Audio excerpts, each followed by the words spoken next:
Parking in Toronto could soon cost more.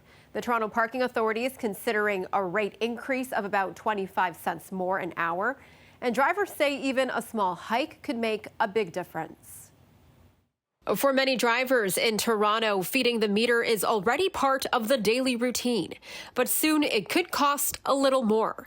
The Toronto Parking Authority will vote next week on a proposal to raise most street parking rates by 25 cents an hour starting in April. For some drivers we spoke with, the idea isn't sitting well. I think it's just going to encourage more illegal parking, if anything. So I know it's a big chunk of my my fees for my car is parking on the street because I don't have underground parking in my condo.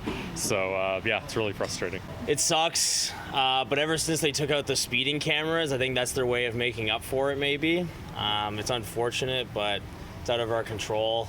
According to a report heading to the board, the city says the increases are meant to encourage higher turnover at curbside spaces and help ease congestion. Rates across Toronto currently range from $1.50 an hour to as much as $6.75, depending on the area.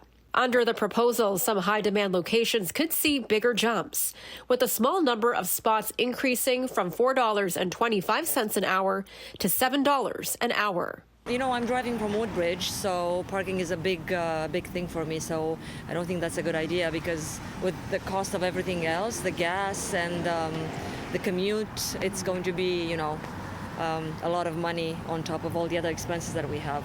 The Toronto Parking Authority says the on-street parking rate increases in the board report is a recommendation only. It requires board approval and, if passed, approval by City Council. If the increases move forward, the changes are expected to generate about $2.5 million in additional revenue for the city. The Toronto Parking Authority Board will vote on the proposal Wednesday. If it passes, the decision will head to City Council for final approval later this month.